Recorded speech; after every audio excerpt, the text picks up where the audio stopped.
1 minute সময় হবে কথা বলার। আমি অফিসে আছি, ব্যস্ত আছি। 1 মিনিট কথা শোনারও সময় নেই। এখানে তোমার বসায় বসায় রাখে যে আমার খুব সময় থাকবো। সময় নিজে থেকে বের করতে হয়, কেউ কাউকে সময় কখনোই দেয় না। দূর, সময় সময় সময়, এত সময় আমার নাই। এসব আদিক্ষেত আমার একদমই ভালো লাগে না। আচ্ছা ঠিক আছে, আর ফোন দিব না।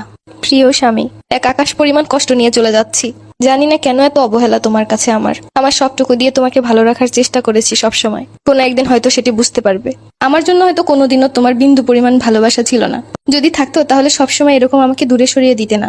এইসব আচরণের জন্য সারা জীবন দূরে চলে যায়, এইটাই হয়তো চাইছিলে। ভালো থেকো। সেই ধরে ডাকতেছি, কোনো সারা শব্দ নাই। কই যে গেছে? ওইটা আবার কি? কোথায় চলে গেছে? আবার নতুন ঢং। দেখ, বিয়া মানছে করে নিজে আইব না, আমার এত খোঁজাখুঁজির দরকার আছে? আজ 4 দিন হয়ে গেছে, আইলো না। আমি তো ভাবছিলাম ওর বাপের বাড়িতে গেছি, একটু ফোন দিয়ে দেখি তো। হ্যালো নিপা, দুলাভাই কেমন আছেন? তোমার আপা কি তোমাকে বাসায় গেছে? না দুলাভাই, আপা তো আসে নাই, কোনো সমস্যা হইছে? তোমার আপা 3 দিন আগে চলে গেছে বাসা থেকে, আমি মনে করছিলাম তোমাকে বাড়িতে গেছে। কি বলেন দুলাভাই, আপনি কেমন মানুষ? 3 দিন আগে চলে গেছে, আপনি আজকে ফোন দিয়ে জিজ্ঞেস করতেছেন? আমি বুঝছি তোমাকে বাসায় গেছে। আপনি তো ফোন দিয়ে জিজ্ঞেস করবেন না যে আসলে আমাকে বাড়িতে আসছে না কোথাও চলে গেছে? তা কই যাইতে পারে, তুমি আমার একটু কইতে পারো? আমি কেমনে জানবো? দুলাভাই, আপনি যে আপুরে অবহেলা করেন এইটা আর একটা প্রমাণ। 3 দিন আগে চলে যাওয়া মানুষটার খোঁজ নিতেছেন আজকা। তোমার আপা সত্যি সত্যি চলে যাবে এরকম, এটা বিশ্বাসই করতে পারতেছি না। আমার তো অন্য কিছু ভয় লাগতেছে। আপনি কেমন মানুষ? আপা সব সময় বলতো তোর দুলাভাই সময় দেন, আমাকে বোঝে না, আমারে অবহেলা করে। একটা মেয়ে সবকিছু চাইলে আপনার সংসারে গেছে আপনারে ভালো রাখতে, শুধু একটু সময় আর দায়িত্ব নিতে পারতেছেন না সঠিকভাবে। ছি, আমাদের লজ্জা করে আপনার কাছে বিয়ে দিছি। তুমি একটু আমার সাহায্য করো, কোথায় খুঁজবো? আপনি কিসের সাহায্য চাইতেছেন? সবকিছু থেকে এড়াইয়ে যাওয়ার জন্য? আপনি 3 দিন পরে খোঁজ নিয়ে যাচ্ছেন, আর আপনার কাছে আমার বোন রে দিয়ে আমি, আমার বাবা মা সবাই নিশ্চিন্তায় বাসায় বসে আছি যে আপনি খুব ভালো রাখতেছেন। আপা কম কষ্টে বাসা থেকে চইলা যায় না। রাগারাগি হইব তাই লেগে কি বাসা থেকে চলে যাইতে হইব?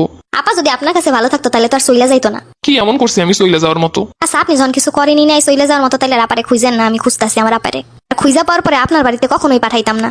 একটা মেয়ের নিজের বাড়ি হয় কখন জানেন? যখন বুড়ো খুনখুনি হয়ে যায়। তার আগে যদি স্বামীর সাপোর্ট না পায় তাহলে তার আর কোনো জায়গায় থাকে না।